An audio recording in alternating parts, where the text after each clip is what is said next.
every word and every act.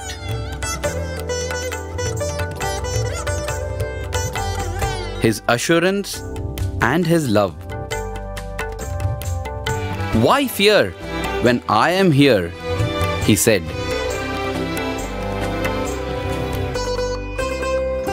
And for every devotee, He is here, there, and everywhere.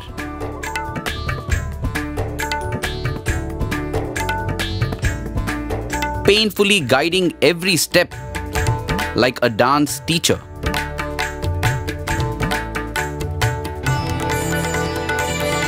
As the bud blossomed to reveal 1,000 petals, it can only be said that the fragrance of the first few years is unique.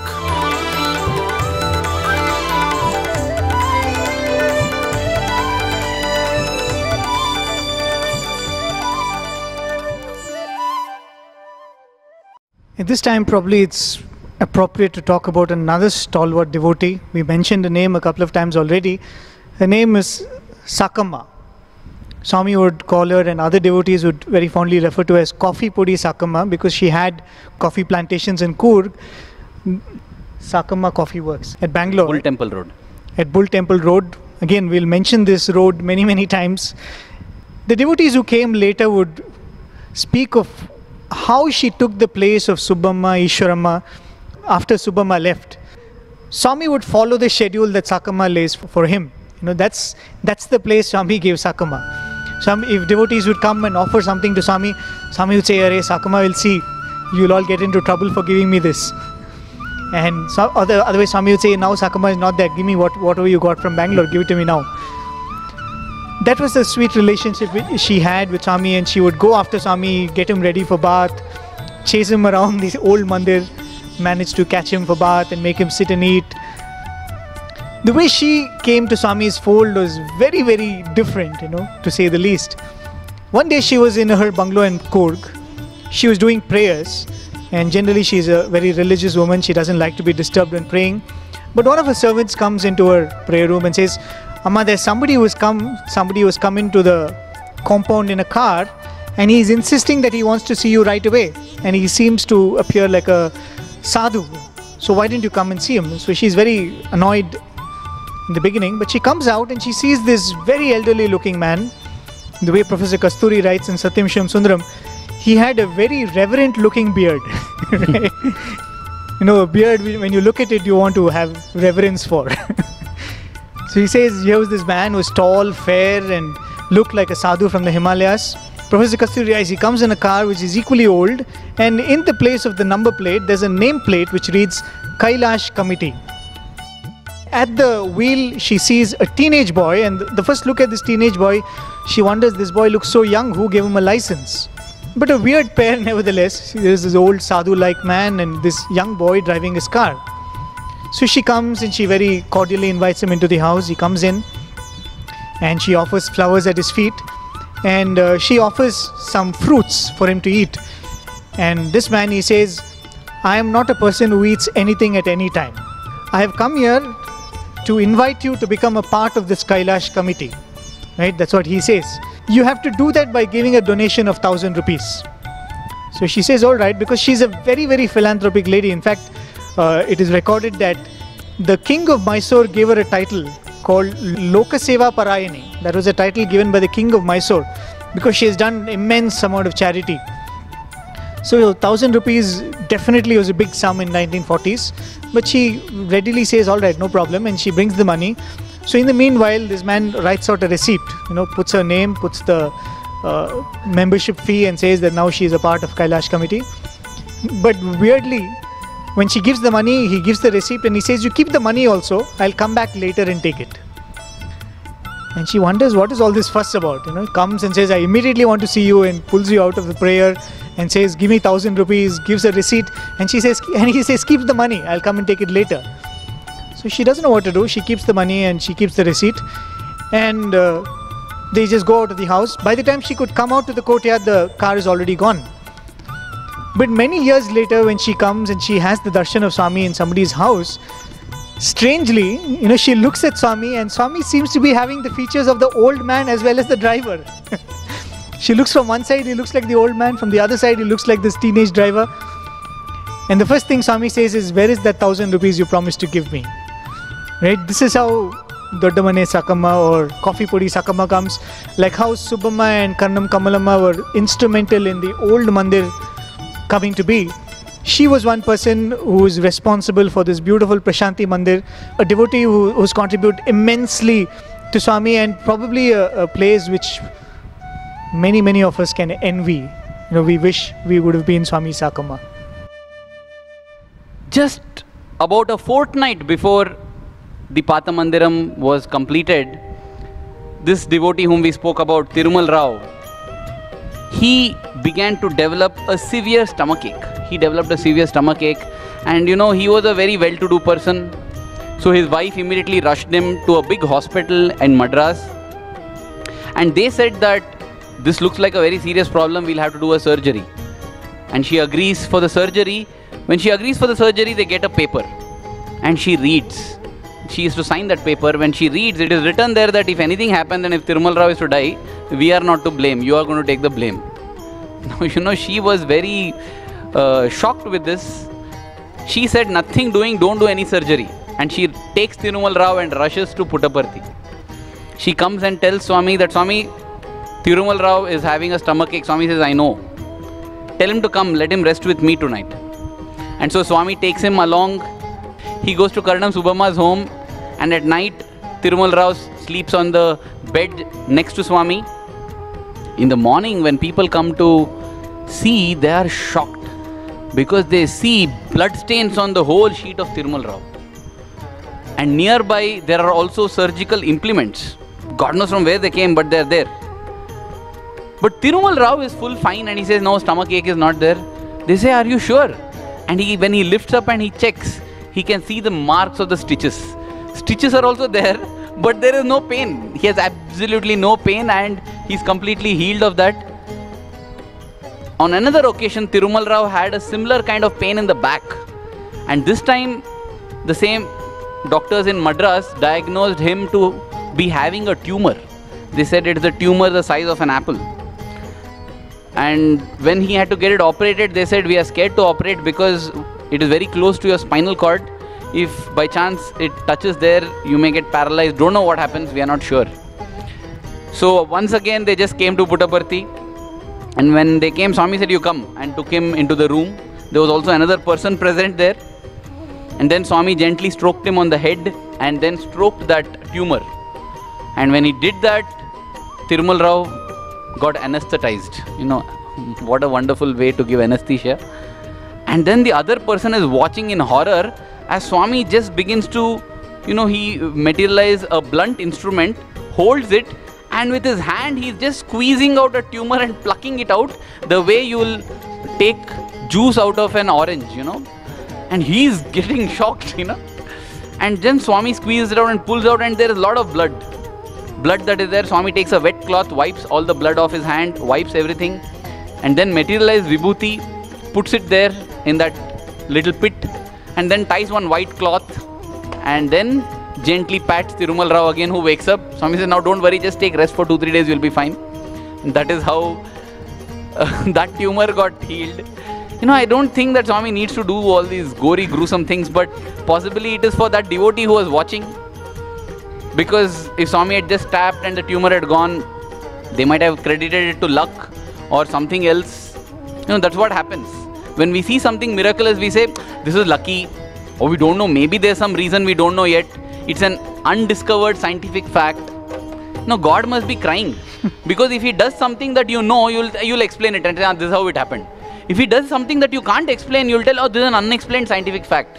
When will you agree that it's a miracle? And I just thought this is an interesting photograph to see. This photograph, Swami was forced to pose for in a studio, courtesy Thirumal Rao. He wanted to give the spiritual look to Swami. So he made Swami sit like that, put that garland, gave one rosary in his hand and took a photograph. And out of love for Thirumal Rao, Swami accepted, and this is a photograph that was clicked. When I see this picture, I remember when we were students, Many of these boys used to take pictures of Swami to him so that he could autograph, and they would take a sketch pen and a photograph. And there was this boy who had taken a lot of black and white pictures of Swami, right? And this was one of those pictures. I clearly remember Swami was standing in the portico. This picture came up in the sequence. Swami picked it up and just tore it like that. Swami was never fond of this picture, because Swami would say, even when he posted, he said, hey, people will think that I did penance like this. People will think I'm able to do all what I can do because of, doing penance this way. And in the meanwhile, the grand mandir is ready, right? The grand Paata Mandir. And how grand it is 20 feet by 10 feet. That's how big the mandir is. In the meanwhile, it was decided, as it was getting ready, that 14th of December happened to be Vaikuntha Ekadashi on that year, 1945. So they requested Swami whether they can have the inauguration. And interestingly, they called it Graha Pravesham, right? Graha Pravesham actually means entering a new house. But this is not a house, this is going to be a mandir. But nevertheless, Swami agreed that 14th of December could be the date. And almost 2 weeks before that, I think so, it must have been first few days of December, all these devotees from Bangalore and Madras, they come and camp in Puttaparthi so that they can get this mandir ready. And around this time, I think Swami is still traveling in the month of November. Swami is still traveling. Swami has gone to Madras. Swami has made his trip to Tirupati. And this is the time when Subhamma is sinking and sinking and sinking. As soon as she dies, and Swami revives Subhamma, gives her that water. That was a prayer that she had, that when she was dying, Swami should pour water into her mouth. This happened in November 25th. Now, that's the day she passes away. Swami, after blessing Subhamma, must have stayed back, because after that, this preparations for inauguration of the mandir was getting busier. So all these people were putting up festoons, they were getting flowers, getting the whole place decorated. And all through, do you think Swami is going to sit in a room and give instructions? No, Swami was also climbing the ladders. Swami was climbing the roof, stringing garlands together. Because Swami would say, this is what gives me joy. To be of help in whatever you do, even if it is doing for me, to be of help in that gives me joy. So Swami was also being part of that.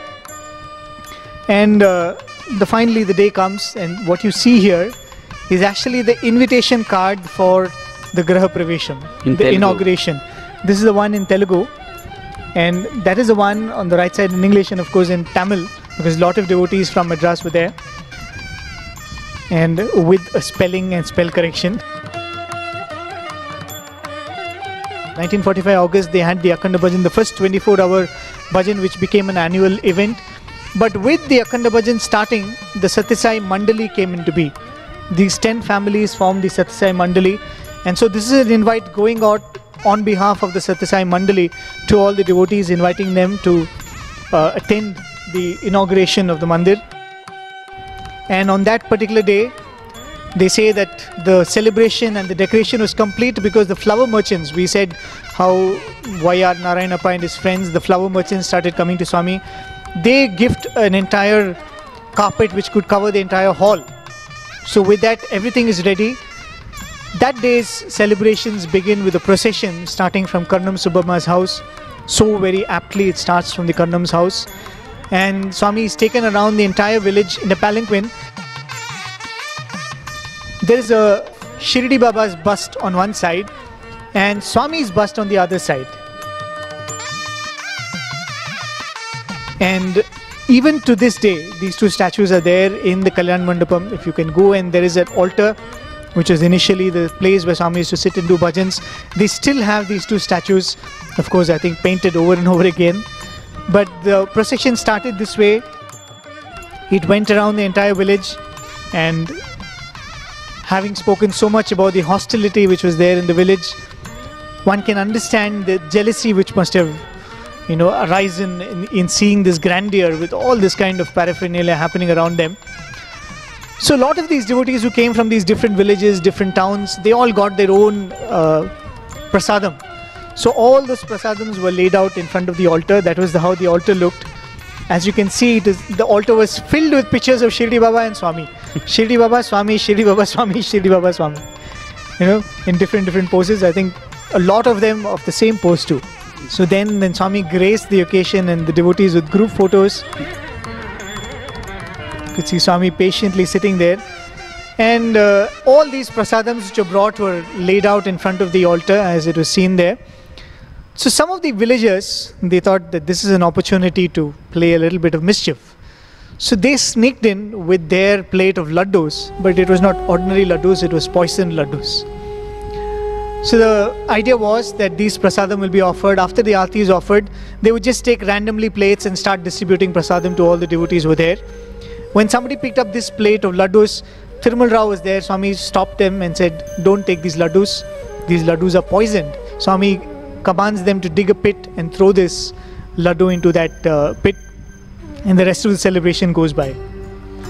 And one magical thing that happens that day is Swami goes to a piece of land just adjacent to the mandir, and he touches the ground with his hand and says, "Dig here." And when they dig very close to the ground, they get sweet water. That is something very rare in this whole area. We have highly saline water. It is having fluoride and all these problems. That is a sweet water well which becomes a perennial well which supplies water not only to the Paata Mandiram but also to the people of the village in the hottest months of summer. You know, a village that gave all this trouble to Swami, in return Swami is giving possibly his first water project there. A water project that he created out of the wave of his hand. Now see, this is how the Paata Mandiram was. In the front there was a veranda, and what you see as dressing and living, those are the two rooms for Swami. After which there's a bhajan hall, and a bhajan hall with the altar there on the west. Then a back veranda with two living rooms for devotees, that's all. That's all is the privacy that Swami had. One had to cross beyond the back veranda and cross the ground that is there, the backyard, and then the bathroom was located. That was how simple the Paata Mandiram was. And when the Prashanti Nilayam Mandir was being built, Ishwaramma wondered and said, "Why are you building such a big place? You go to the Paata Mandiram and see how small it is." But at that time she felt, where will you fill this place? Very soon it got filled. It began to overflow. In fact, they had to put up temporary structures just beside the Paata Mandiram to feed the devotees who would be coming. This was how the lunch and dinner sessions would be, with Swami there, all the devotees around. Look at that. What beautiful times. You know, just looking at this picture we can get the joy.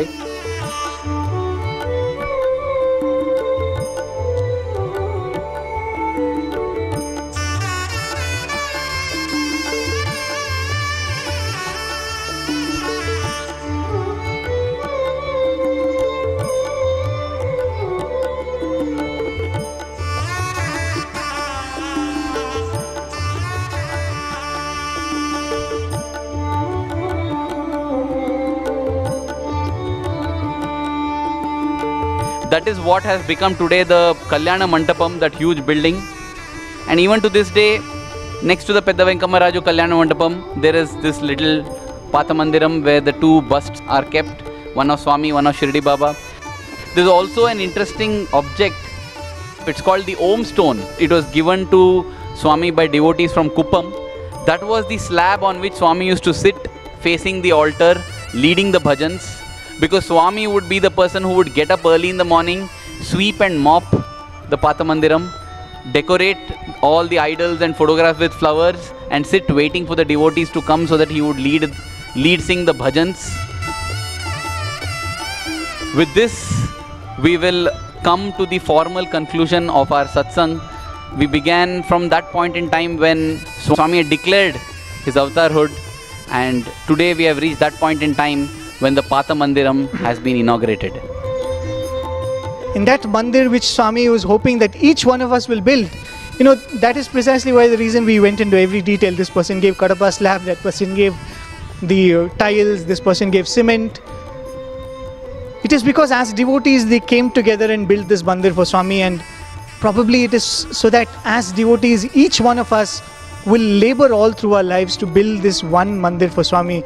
And as Swami would always say, I accept only one-seater sofas. Don't give me two-seater sofas. One Swami and one the world. I accept only one-seater sofas. So with that prayer that Swami, just as this mandir was built for you with all love and all devotion with all the devotees, may we labor all through our life to build this mandir in each of our hearts and offer it to you, and please grace by come and living in it forever and ever.